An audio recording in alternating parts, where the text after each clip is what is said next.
This program is designed to provide general information with regards to the subject matters covered. This information is given with the understanding that neither the hosts, guests, sponsors, or station are engaged in rendering any specific and personal, medical, financial, legal, counseling, professional service, or any advice. You should seek the services of competent professionals before applying or trying any suggested ideas.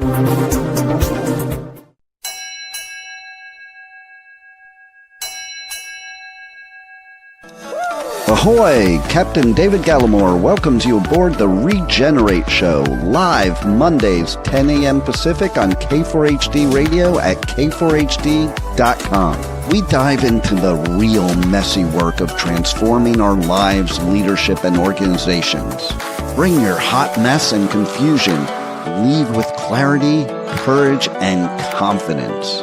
Together, let's strengthen our resilience, accelerating the health of ourselves, people, planet, and profits. Now, here's your host, Captain Dave, your personal regenerator. All aboard! Ahoy, and welcome to episode 8. 8, that's right, that many fingers. Our theme this week is cognitive oxygen. And when I first heard that term, I thought this is pretty special. What if the real constraint in your life, your leadership, your organization is not the lack of strategy or talent, but a shortage of the conditions that make clear thinking possible? Today, we're going to explore that question with a guest who has spent over 2 decades making high-stakes decisions in cardiology and now helps senior leaders and teams do the same. I know your investment of time will be well spent. And here's our promise. First, we're going to have fun today. When we're laughing, we're learning. Second, to leave you inspired. And finally, to leave you with one thing that you can apply before you go to sleep tonight. Grab a pen. Transformations happen here. It's my privilege now to introduce Dr. Toomas Särev. He's a consultant cardiologist and fellow of the Royal College of Physicians with over 2 decades of experience in acute and interventional cardiology across 7 countries. Truly a global physician: Estonia, Finland, Sweden, Norway, Ethiopia, Sudan, and the UK. He's also an EMCC accredited executive leadership and team coach, a certified red team thinker, where I met Dr. T, as he's fondly called, and the creator of this new framework called the Cognitive Oxygen Framework. His work sits at the intersection of clinical rigor, critical thinking, and human-centered leadership. And what I love about Dr. T is he doesn't just talk about leadership as an academic exercise, the complexities of leadership, but he lives it literally every day as an active consulting cardiologist. And he knows how environments carry real weight, and there's really no margin for error. It's life and death, literally. Today, he helps senior clinicians, healthcare leaders, and their teams protect the conditions to create wise action under pressure. Please welcome my friend and dear colleague, Dr. Toomas Särev. Thank you, Captain Dave. I'm really privileged to be here with you. I am so thrilled. You've had a long day, my friend. It's 6 p.m. in the UK. Thank you so much for extending your day on behalf of our listeners. So to get the fun started, what's that one thing that you just love to be or do that gives you the most joy? Just one thing. That's really cruel question, David. I think it changes. It changes with the seasons of life. And there was a time when martial arts was my center of gravity. I love the discipline of it, the focus, the honesty. You can't fake who you are in a dojo. But this season, it's surprise. It's riding my motorcycle. I have a Royal Enfield Super Meteor 650 in celestial red, since you invited the full picture. And there is something about being on two wheels that really clears the static from my mind. The wind, the engine, the road, all it brings me back into the present. So you can't really be worrying about emails or tomorrow's problems. You are simply there, alive to the moment. And for me, it's a kind of moving meditation. And even better, my sweetheart loves riding pillion, so it becomes joy we can share. And then there is the quieter side of joy: my dog, my family, a good book, a new idea that makes me stop and think. So, so the real answer is that I love anything that helps me feel fully present, fully alive, and deeply connected. Wow, that inspires. And I've seen pictures of your road bike. It's pretty cool, and it's got some giddy up. So before you became an executive coach, before becoming a critical thinker, red team thinker, before becoming a doctor, what couple life experiences really forged you? What's your origin story so far in this part of your life? It's really interesting to look back. I grew up in Estonia. Estonia is a little country on this planet between East and West.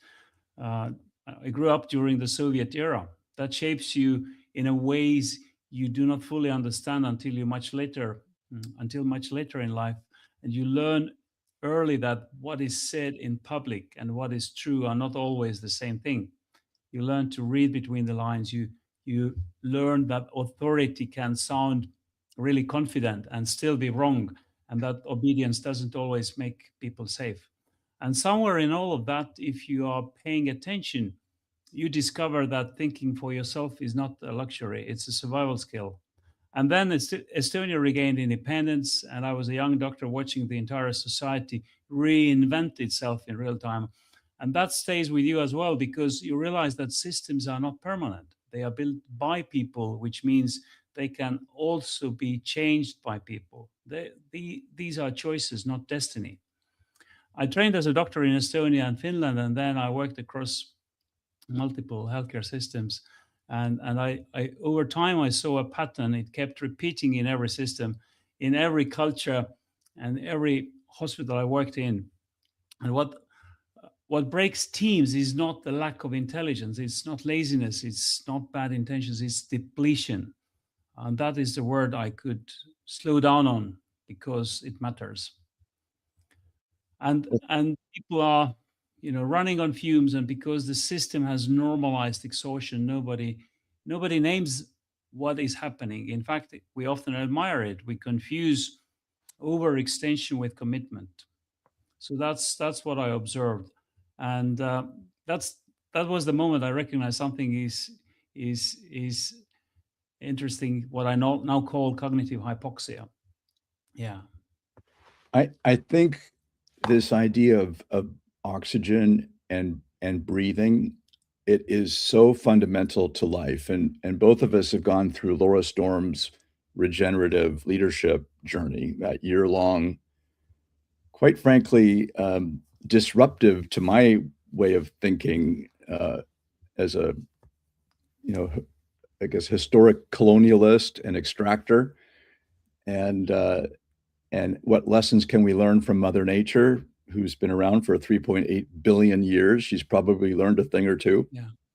And of course, oxygen is fundamental to life on Earth. Certainly, water, oxygen, other key minerals and chemicals in our world. So when you have a lack of oxygen, obviously patients go brain dead, and then the cells start to die and organs collapse and stop working, and the patient dies. And in many ways, what you've identified, I think, is so endemic to our modern life. So Yeah. let's pivot now to this exciting new framework that you've been Mhm.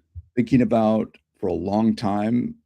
Finally, I hope I've had a little bit of influence in supporting your brilliance.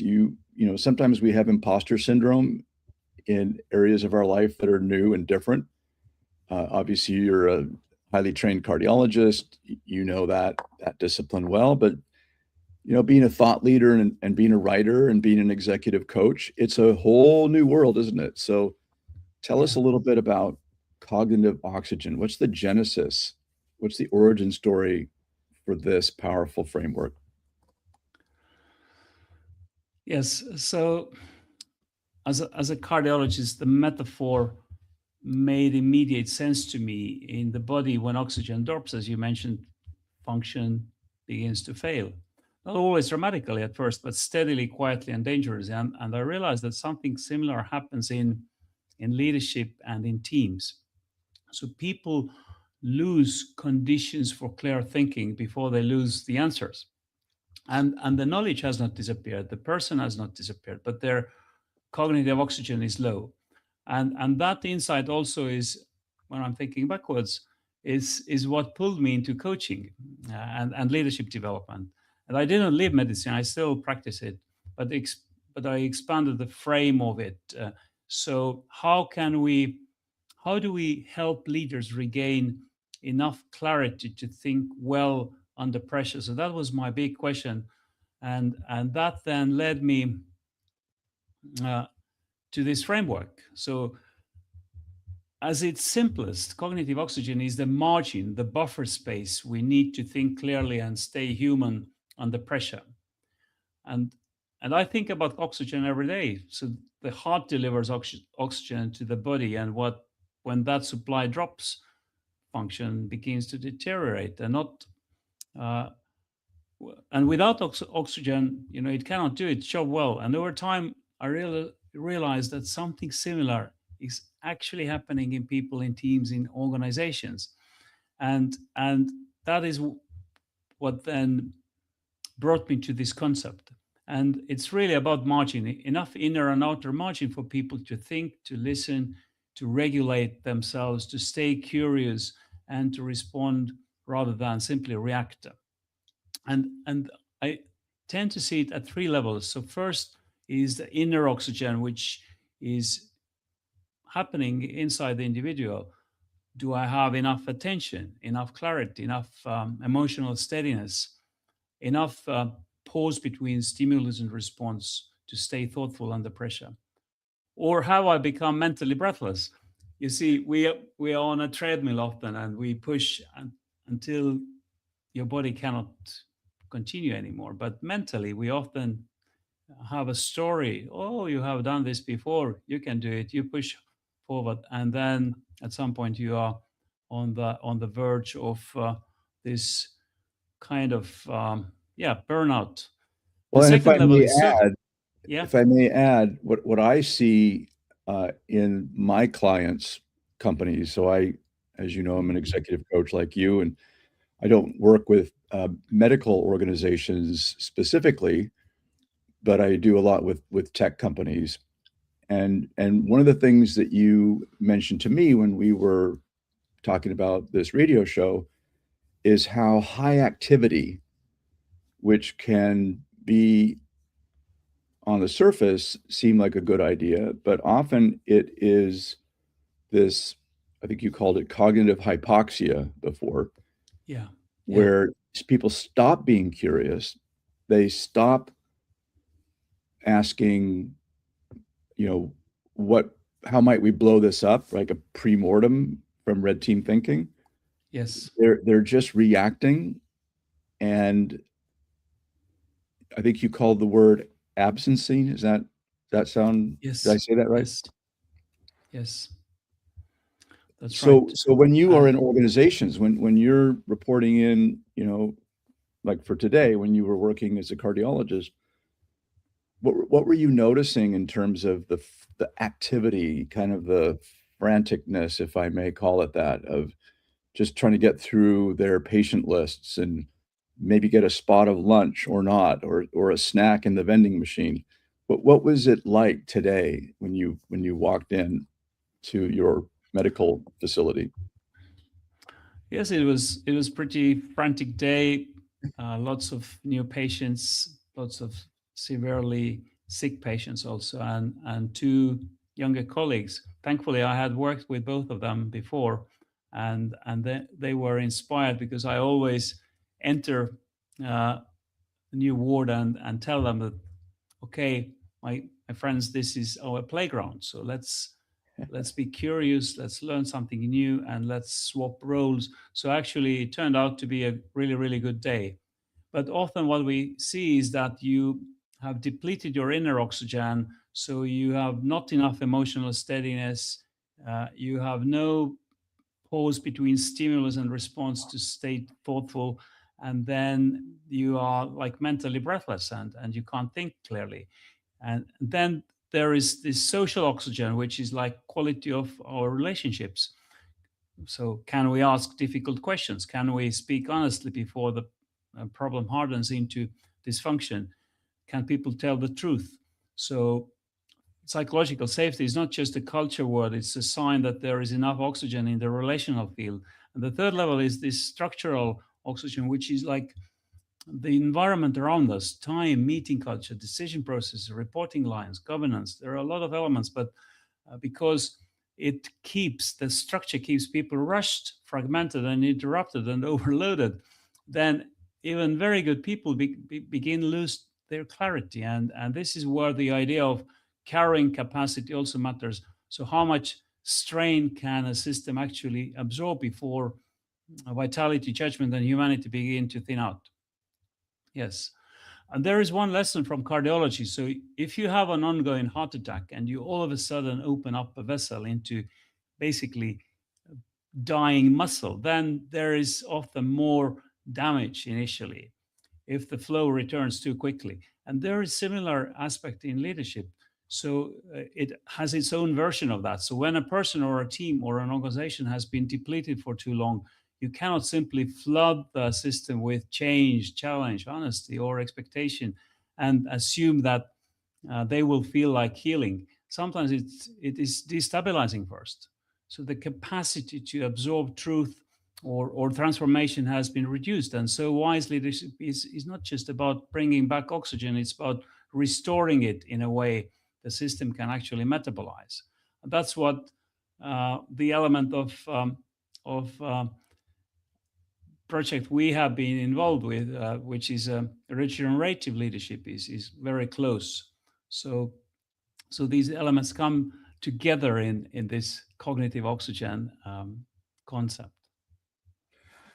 So I am very inspired by these ideas that you've shared, and I think it's so powerful to help create a metaphor: the human body and oxygen, and what you just mentioned, a nuance related to a heart attack victim. Didn't know that, but in my experience, when change is occurring at such rates in the external environment, that organizations have to adapt, and their cognitive oxygen, to use your term, is depleted, their ability to handle that change, to be thoughtful and to be strategic, or balancing being strategic with being tactical, it really is a challenging time. Now I'm going to ask Rebel, our producer, to put some Claude table that I put together before I joined you, because what we're talking about with this hypoxia, this running crazy hours, it's got a significant impact on, in your world, medical doctors and nurses. These are some metrics related to doctors. Let me make this go a little bit further. So what I did in Claude was ask about physician engagement, psychological safety, and burnout. And all of the sources we'll put in the show notes. So the characteristics, first section here on burnout, next on engagement, etc.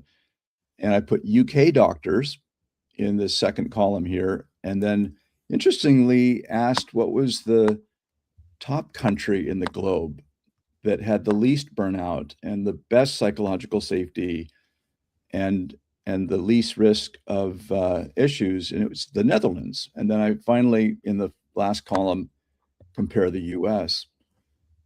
Probably no surprise to you about the UK statistics, but Yeah. things like doctors in training at high risk of burnout, 1 in 5, according to a 2025 survey, national survey. Emotional exhaustion. This one really grabbed me. Suicide risk.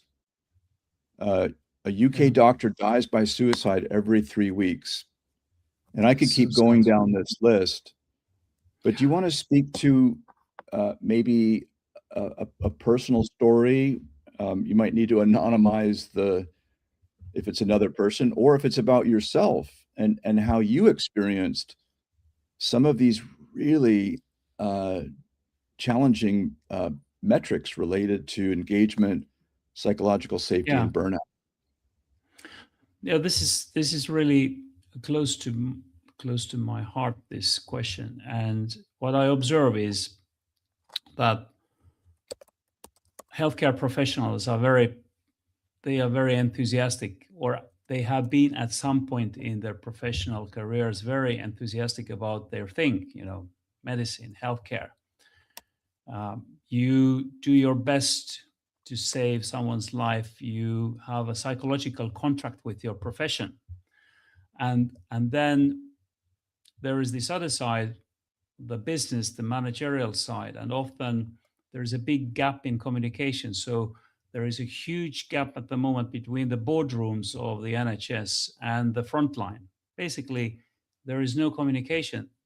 You have almost lost your agency and autonomy, because you are pushed to do something which is not aligned with what you want to do, actually, and the conditions uh, squeeze this cognitive oxygen level. So basically, you are running like in a hamster wheel with an empty cognitive oxygen tank, metaphorically, in your backpack, and that creates misalignment. So it also causes identity crisis.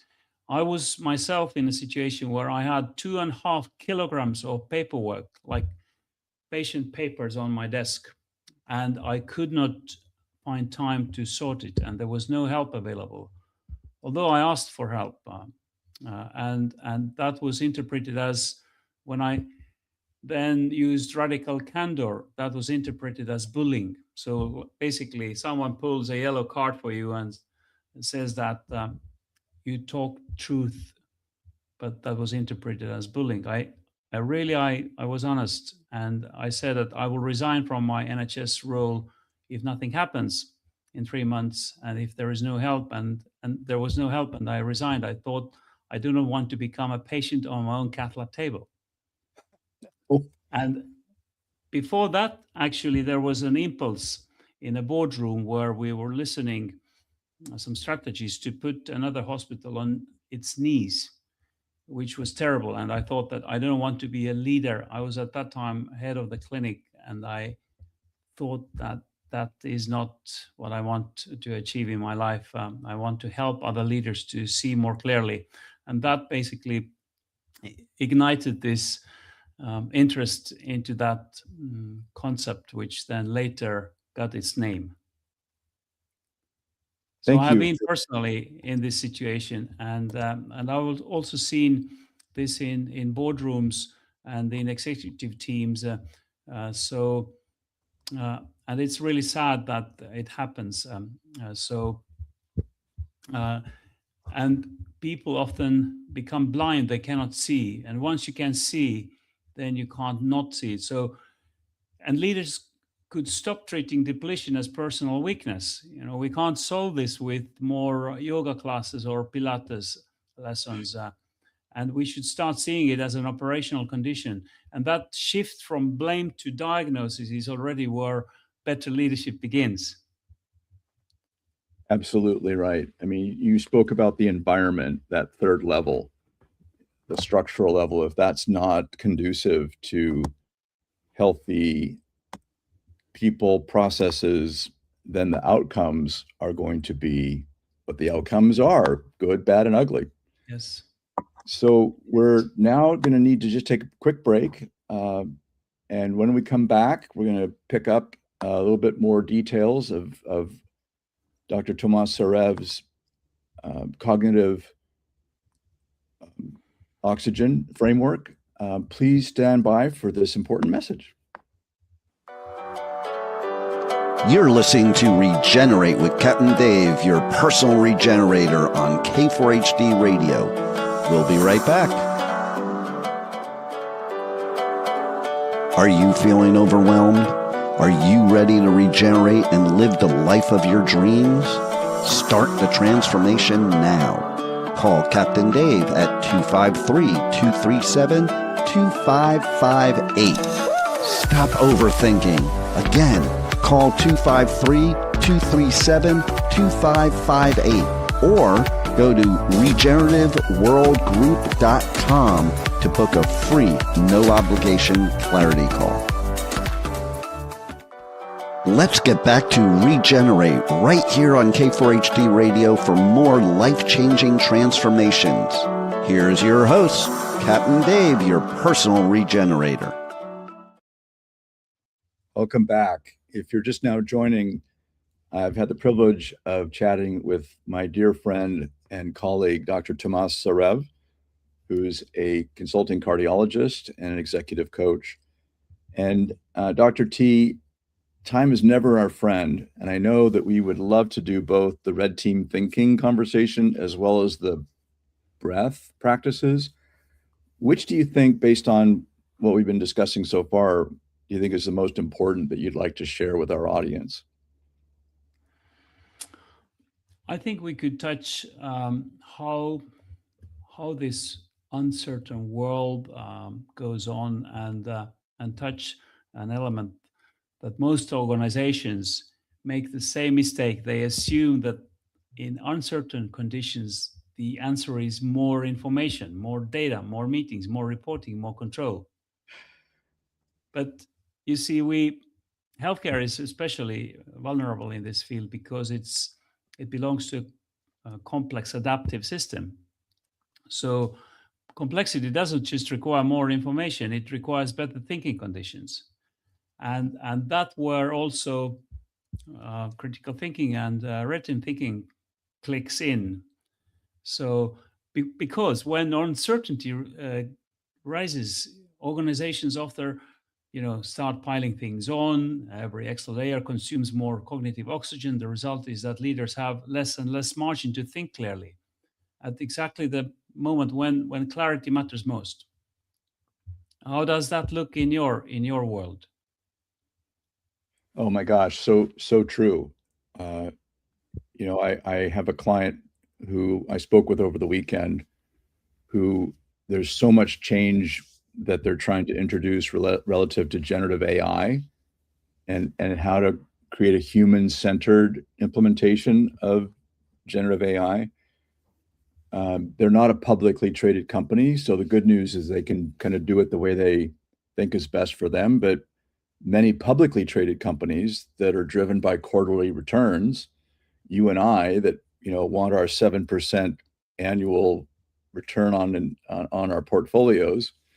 So we're partly culpable with Wall Street and other financial industries in the UK and across the globe.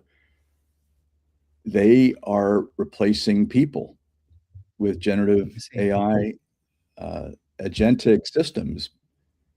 And that's causing a tremendous amount of hardship and stress for people in the tech world, especially where a lot of programmers, for example, are getting replaced. So the red team thinking, do you want to just describe a little bit about if you were knowing what you knew then, now that you know now, but you applied it back then when you were accused of bullying, how might you have leveraged red team thinking techniques, one or two of those, to help create a safer environment to speak truth to power? Yes, red team thinking is the decision quality engine inside the cognitive oxygen framework, and it is the discipline of structured dissent, basically testing assumptions before they test you. And in healthcare, people quite well understand what does post-mortem mean. So things go wrong, someone has a complication, person dies, and then we think, oh my God, what happened? But I use tools like pre-mortem, where you imagine a decision has already failed and work backwards to find out why. The assumptions challenge is very powerful, where you surface and stress test the beliefs which are underpinning a strategy. And something we call in narrative thinking 4 ways of seeing is very useful framework, where you examine a situation from other person's lenses for different perspectives before committing to a course of action. And there is one paradox, David, and this is one I want your listeners to sit with. The more pressure you are under, the more certain you feel, and the more certain you feel, the more likely you are to be wrong. It's interesting, but it's true. And certainly under pressure, there is often cognitive hypoxia, wearing a confident mask. It feels like clarity, but it's actually a narrowing of the field. And interestingly, the more expert you become, the narrower your vision might become also. And you have stopped seeing options because you are so certain about your thing. You have stopped hearing dissent. You are running on pattern recognition without checking whether the pattern still fits. And it's like, becoming pregnant with something you really, really like, and then you lose your critical thinking. And red team thinking interrupts that cycle. It creates a structured moment of doubt, and that moment of doubt is where better decisions live. And also, it's engaging other people in this thinking. And there is one question what I think consistently changes rooms. If you ask what would have to be true for us to be completely wrong about this, so that question does something remarkable. It gives people permission to challenge the dominant narrative without it feeling like betrayal or disloyalty. And in that opening, the truth often walks in. Yeah, I have personally experienced the value of that question. I'm so glad that you brought it into this conversation. I think that masking, that it's very counterintuitive as a leader, and I had to learn this the hard way. I was leading a very complex turnaround program for BC Hydro, $930 million smart meter implementation program. And we were already 2 months late. And we had to get a certain amount of scope done in 2 years because of the provincial funding and the law that had required this project to be done by the end of 2013. And I frankly did not know exactly how I was going to get this done. And so I had to admit to my leadership team, I'm really needing your help. I know you're looking for me to point us in this direction and be very clear about that. I'm clear about some things, but I'm not confident.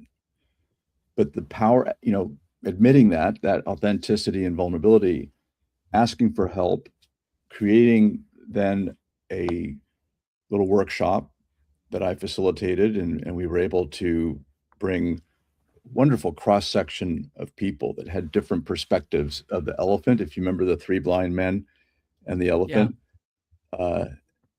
And at the end of a half a day, not only did I get smarter, but I think everybody else got a lot smarter, listening deeply to each other. And we emerged with a strategy. And one of the keys to it was this word called decoupling.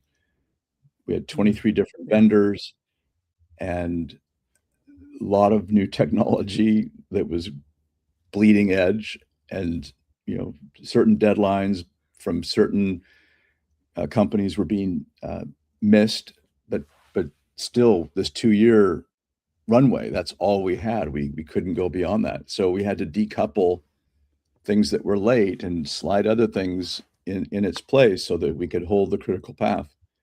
And that vulnerability, I've never forgotten. It was scary at the time, but it was such an affirming experience that now from this point on, I just say, here's what I know to be true, and here's the facts and data to support that. But here's where I'm not clear at all. What do you think? And then shut the F up and listen. Yeah. Right? We have 2 ears and 1 mouth for a reason, and the power of the team, Exactly.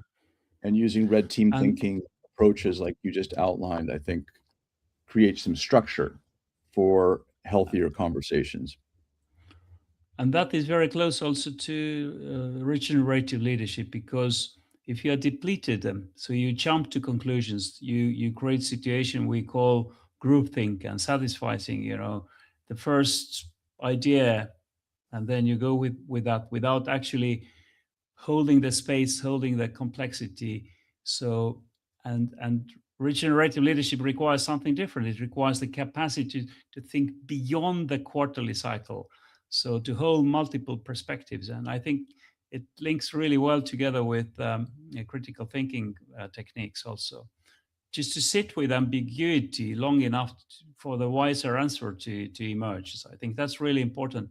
And we do so many mistakes when we jump to conclusions too quickly, not talking to people, not asking questions.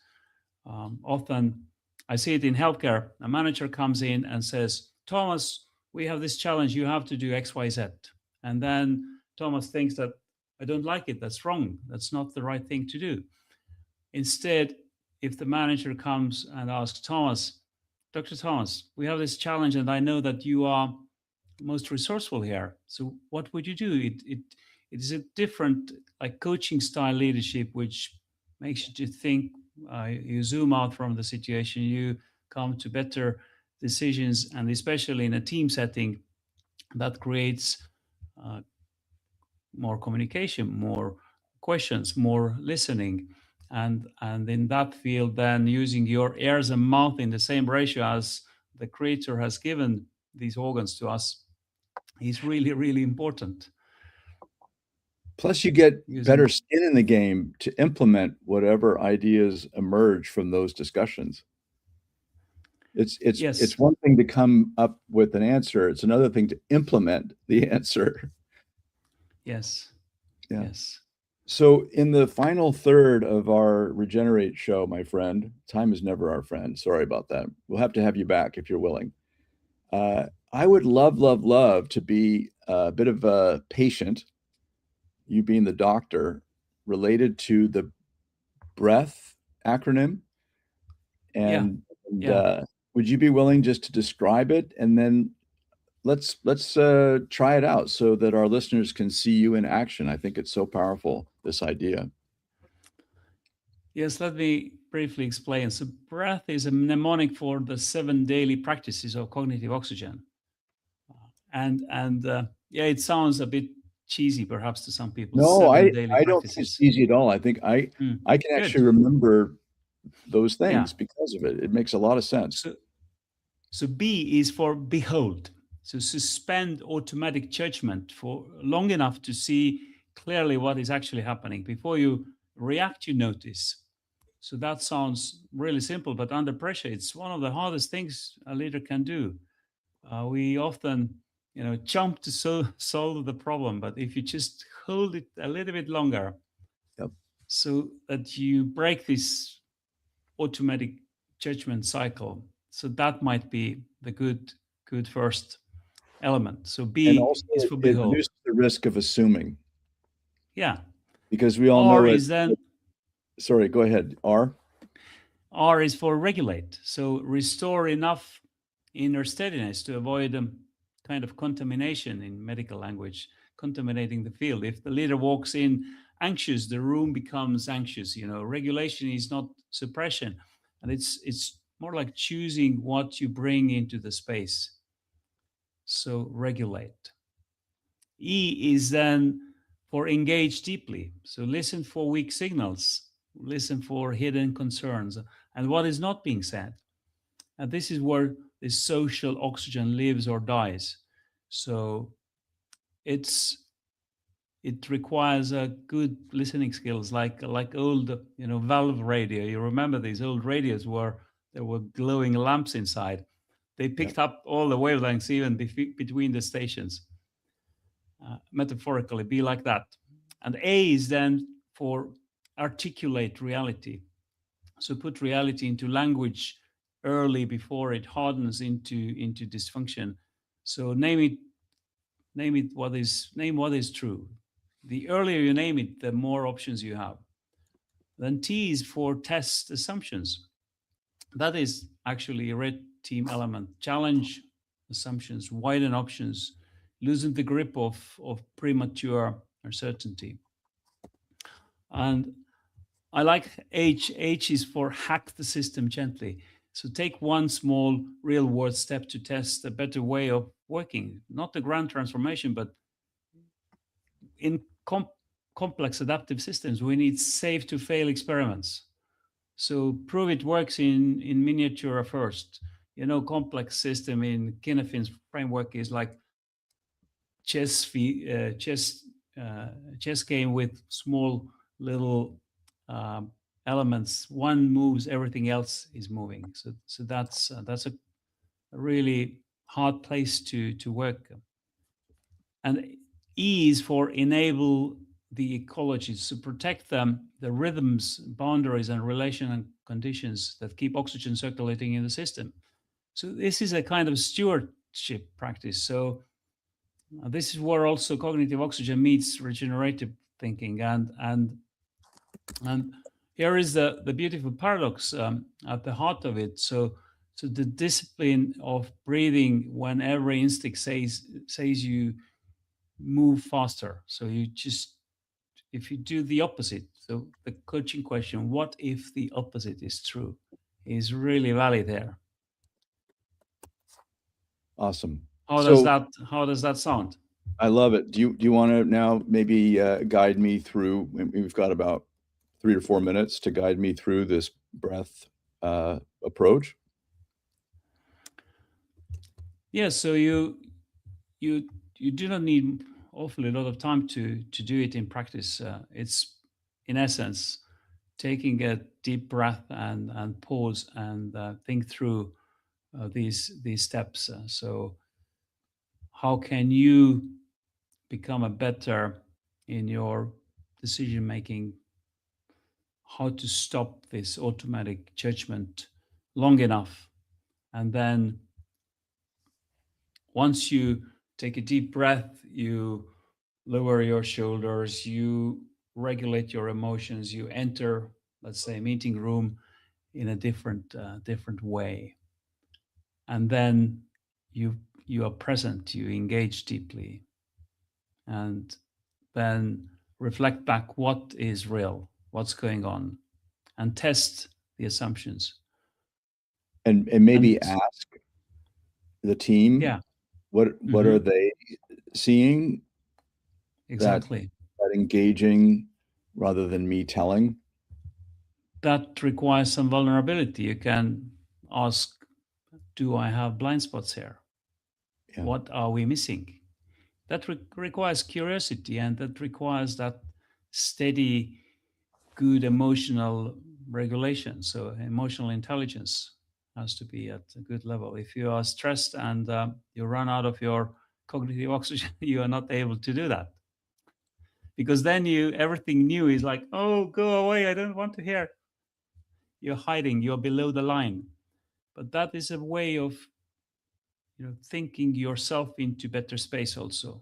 You can ask, can I breathe? Can I do these? Can I go through these steps?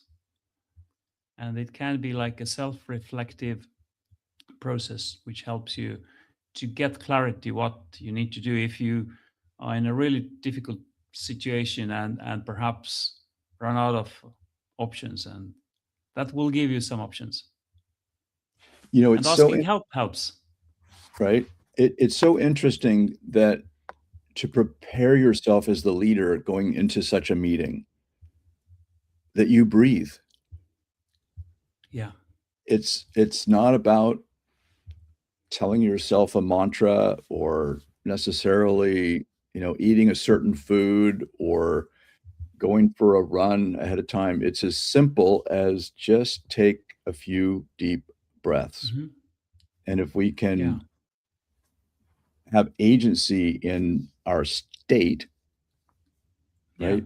And I saw this when I was in the corporate world, going from back-to-back meetings and now in the virtual life that we lead, back-to-back Zoom calls, literally no time to breathe between.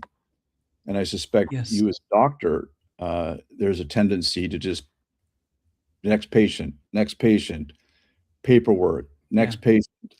And yet if you Exactly. don't have that self-awareness to say, man, how do I bring my best self in this next patient encounter or the next corporate meeting, then I'm going to have a hypoxia, oxygen hypoxia again.